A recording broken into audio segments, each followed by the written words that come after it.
تو وہی خون زدہ منظر ہے، میری آنکھوں سے پہلگام نہیں جاتا ہے۔ سنیں گے ناظرین آج کی اس ویڈیو میں عمران پرتاپ بری کی درد بھری نظم۔ اس سے پہلے بہترین بات سنتے ہیں، ضرورت سے زیادہ اچھے بنو گے تو ضرورت سے زیادہ استعمال کیے جاؤ گے۔ چلیے پہلے سنتے ہیں عمران پرتاپ بری کی نظم۔ تو آپ سے گزارش ہے ویڈیو کو لائک کیجیے اور چینل کو ضرور سبسکرائب کیجیے۔ ہم کا کیوں کوئی پیغام نہیں جاتا ہے،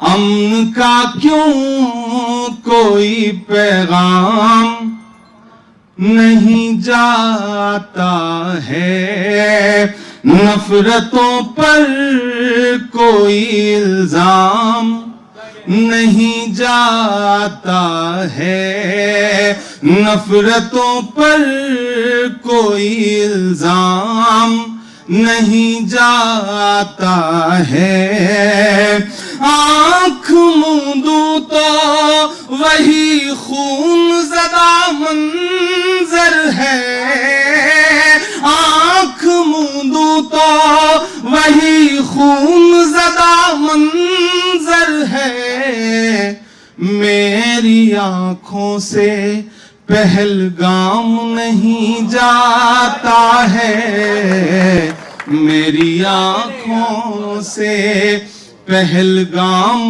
نہیں جاتا ہے، امن کا کیوں کوئی پیغام نہیں جاتا ہے۔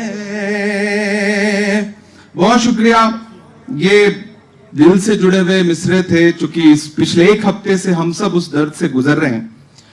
آپ بہت اچھی شاعری سن رہے ہیں، میں کوشش کروں گا کہ تھوڑی تھوڑی شاعری سناؤں، تھوڑا تھوڑا مشاعرہ سناؤں آپ کو۔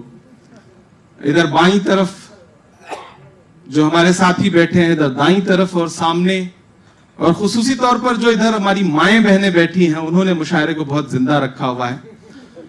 کچھ لوگ ایسے ہیں جو بالکل ڈر کے بیٹھے ہیں، دانت نہیں دے رہے ہیں، میں ان کا درد بھی سمجھ سکتا ہوں، لیکن مجھے یقین ہے کہ تھوڑی دیر میں وہ کھلیں گے اور ان کی دعائیں بھی ہم سب تک پہنچیں گی۔ میں ایک مطلع اور دو تین شعر پڑھتا ہوں، سنے گا۔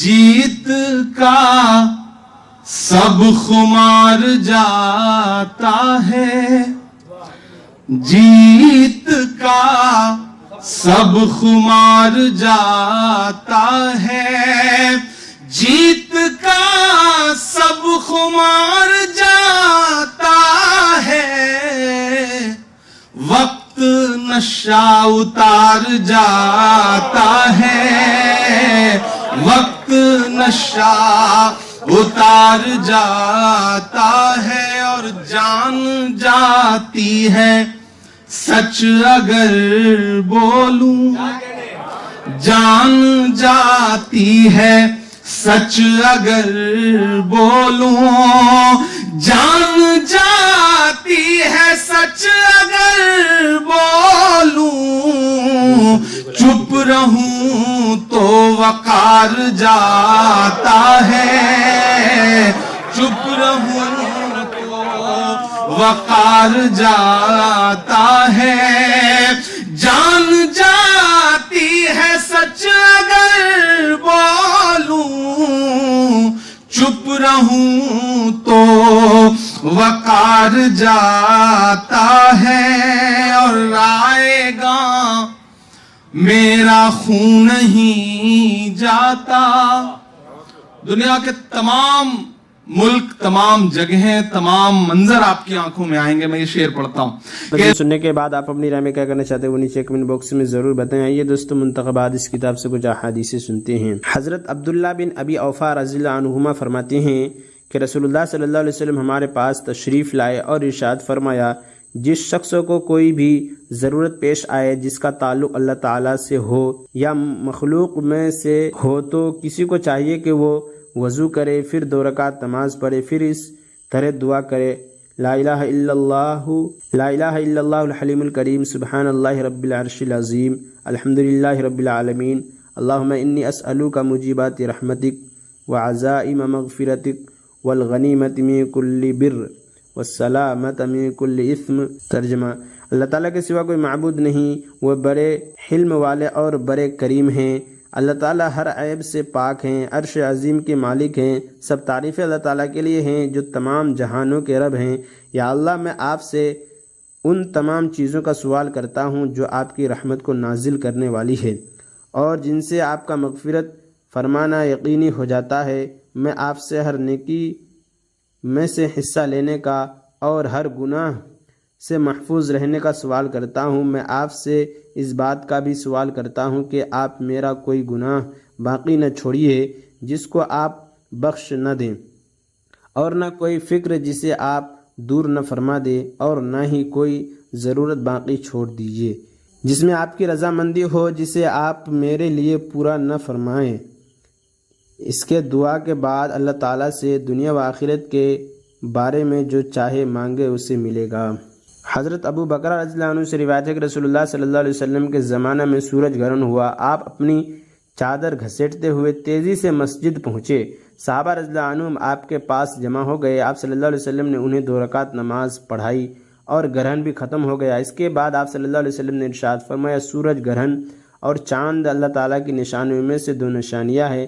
کسی کی موت کی وجہ سے یہ گرہن نہیں ہوتی، بلکہ زمین و آسمان کی دوسری مخلوقات کی طرف اس پر بھی اللہ تعالیٰ کا حکم چلتا ہے اور ان کی روشنی و تاریکی اللہ تعالیٰ کے ہاتھ میں ہے۔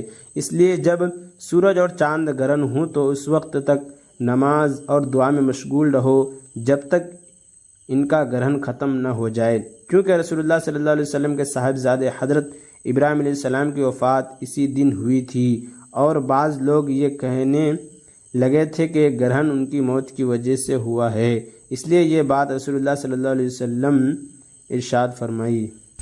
حضرت ابو بکر رضی اللہ عنہ فرماتے ہیں کہ میں نے رسول اللہ صلی اللہ علیہ وسلم کو ارشاد فرماتے ہوئے سنا، جس شخص سے کوئی گناہ ہو جائے پھر وہ اچھی طرح وضو کرے اور اٹھ کر 2 رکعت پڑھے، پھر اللہ تعالیٰ سے معافی مانگے تو اللہ تعالیٰ اسے معاف فرما دیتے ہیں۔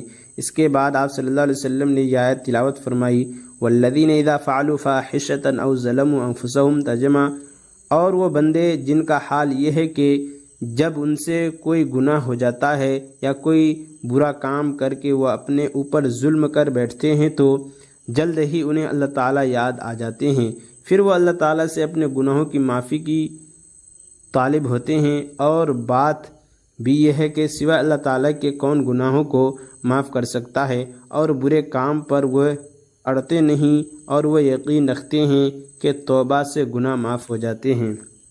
حضرت عبداللہ بن عمر رضی اللہ عنہما فرماتے ہیں کہ رسول اللہ صلی اللہ علیہ وسلم نے ارشاد فرمایا، حضرت جعفر بن ابی طالب رضی اللہ عنہ کو حبشہ روانہ فرمایا۔ جب وہ وہاں سے مدینہ طیبہ آئے تو آپ صلی اللہ علیہ وسلم نے ان کو گلے لگا لیا اور پیشانی پر بوسہ دیا، پھر ارشاد فرمایا، کیا میں تمہیں ایک ہدیہ نہ دوں؟ کیا میں تمہیں ایک خوشخبری نہ سنا دوں؟ کیا میں تمہیں ایک تحفہ نہ دوں؟ انہوں نے عرض کیا، ضرور، ارشاد فرمائیے۔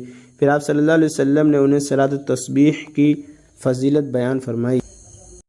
اور عمران پرتاپ گڑھی سے جڑی خبروں اور نظموں کے لیے ہمارے اس چینل کو ضرور سبسکرائب کریں۔ ملتے ہیں کسی اور ویڈیو میں سے نئی نظم اور نئی خبروں کے ساتھ، تو جب تک کے لیے دیجیے مجھے اجازت اور رکھیے اپنا خیال۔ آپ دیکھ رہے تھے IR مشاہرہ میڈیا اور میں آپ کے ساتھ محمد ثاقب۔ السلام علیکم۔